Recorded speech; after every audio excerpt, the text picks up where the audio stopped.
पंडित दीनदयाळ परिवार आणि पंडित दीनदयाळ पतसंस्था आयोजित पंडित दीनदयाळ व्याख्यानमाला 31, 30, 31, 1 व 2 सप्टेंबर असं 4 दिवस नगरकरांना विचाराची मेजवानी गेल्या 8 वर्षापासून आम्ही देत आहोत. हे 8वं वर्ष आहे. तेव्हा ह्या व्याख्यानमालेत पहिल्या दिवशी दिनांक 30 रोजी केरळ स्टोरी हा जो चित्रपट आहे, हा चित्रपट ज्या मुलींच्या जीवनावर आधारित आहे, त्यातल्या ओ स्मृती ह्या आपलं त्या दिवशी त्या पुन्हा मुस्लिम धर्मातनं हिंदू धर्मात आल्या आणि त्यांना जे काही अनुभव आलेत त्या अनुभवाचं जाहीर सत्यकथन त्या दिवशी ते आपल्या व्याख्यानातनं करणार आहे.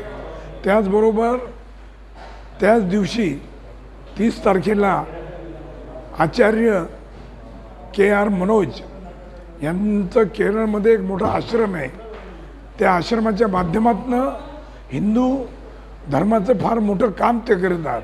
केरळमधल्या जवळपास 8000 मुलींना मुस्लिम धर्मातनं परत हिंदू धर्मात आणण्याचं काम त्यांनी केलेलं आहे. असे हे धर्मांतर विरोधी अभियानाचे प्रवर्तक आणि सनातन धर्माचे जागतिक प्रचारक म्हणून ते अशा या 2 महान व्यक्ती हिंदू धर्माचं पताका संपूर्ण देशभर फडकवण्याचं काम करत आहेत. असे 30 तारखेला त्यांचं व्याख्यान होणार आहे. 31 तारखेला डॉक्टर सत्यपाल सिंह मुंबई पोलीसचे प्रमुख होते. केंद्रात केंद्रीय मंत्री म्हणून त्यांनी काम केलं. मुंबईमध्ये असताना दहशतवादाविरोधी गुंडगिरीच्या विरोधी फार मोठं काम त्यांनी केलेलं आहे. महाराष्ट्र आज पण त्यांच्या कामाला विसरलेलं नाही आहे. त्यांचा विषय आहे दहशतवाद हा कसा संपवायचा असतो याचं एक चांगल्या पद्धतीचं विषय त्या ठिकाणी ते मांडणार आहेत. त्याचबरोबर रविवार दिनांक 1 सप्टेंबर रोजी गेल्या 2-5 वर्षात संपूर्ण देशामध्ये नव्हे तर जगामध्ये त्यांचं नाव घेतलं जातं अशा श्रीमती माधवी लता ह्या हैदराबादच्या ह्या तामिळ चित्रपटाच्या अभिनेत्री आणि प्रखर हिंदुत्ववादी वक्त्या म्हणून त्यांच्याकडं पाहिलं जातं. हैदराबादच्या निवडणुकीमध्ये फार थोड्या मतानं त्यांना अपयश मिळालं. मुस्लिम समाजामध्ये पण फार मोठं काम त्यांचं आहे. अशा माधवी लता ह्या आपल्या ह्या ठिकाणी हिंदुत्ववादी विचारांचा जागर हा त्यांच्या माध्यमातून होणार आहे. त्यांचा विषय राष्ट्र माझे मी राष्ट्राचा असा विषय त्या ठिकाणी मांडणार आहेत. 2 सप्टेंबर रोजी आंतरराष्ट्रीय कीर्तीचे मोठे वक्ते, ज्येष्ठ पत्रकार, प्रख्यात हिंदुत्ववादी विचारवंत पुष्पेंद्री कुलश्रेष्ठ नवी दिल्ली यांचं व्याख्यान आयोजित केलेलं आहे. त्यांचा विषय आहे वेद भविष्यातील अंतर्गत आव्हानांचा. आज पुष्पेंद्र कुलश्रेष्ठ सर्व क्षेत्रामध्ये अग्रगण्य म्हणून त्यांच्याकडं पाहिलं जातं. मग कोणताही विषय असो त्या विषयाबद्दल वाचा फोडणं, त्या विषयाला समाजापर्यंत नेणं आणि समाजामध्ये जागृती करण्याचं फार मोठं काम आज पुष्पेंद्र कुलश्रेष्ठ करतात. अशा पद्धतीनं 4 दिवस एक विचाराची मेजवानी, 4 दिवस विचाराचं दंगल ही नगर शहरामध्ये होणार आहे. तेव्हा ह्या शहराच्या दृष्टिकोनातनं, शहराच्या विकासाच्या दृष्टिकोनातनं, शहराच्या सांस्कृतिक वाटचालीच्या दृष्टिकोनातनं ही व्याख्यानमाला फार महत्त्वाची आहे.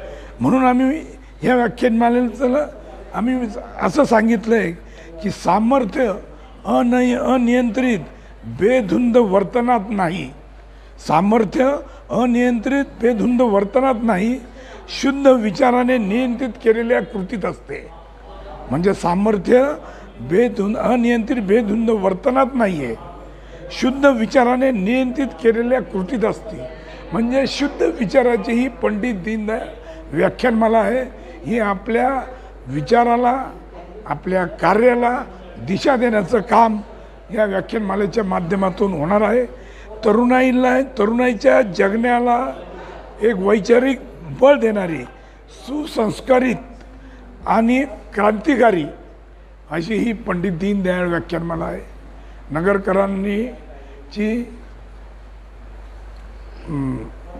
वैचारिक चळवळ वाढावी या दृष्टिकोनातनं ही व्याख्यानमाला आम्ही आयोजित केलेली आहे. आपण सगळ्यांनी या व्याख्यानमालेमध्ये सहभागी व्हावं.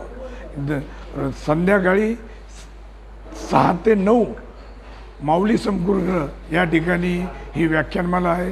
दरवर्षी मोठ्या प्रमाणात नगरकरांचा प्रतिसाद मिळत आहोत.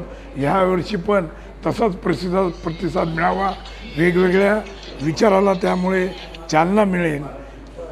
ह्या व्याख्यानमालेचं उद्घाटन माननीय नानासाहेब जाधव, राष्ट्रीय सेवक संघाचे प्रांत संघचालक, आणि या उद्घाटनाच्या कार्यक्रमाला आपले सुप्रसिद्ध महंत रामगिरी महाराज सरलाबेट हे या उद्घाटनाच्या कार्यक्रमाचं अध्यक्षपद भूषवणार आहे. म्हणून आपण सर्वांनी या व्याख्यानमालेला उपस्थित राहावं अशी नम्र आवाहन करीत आहे.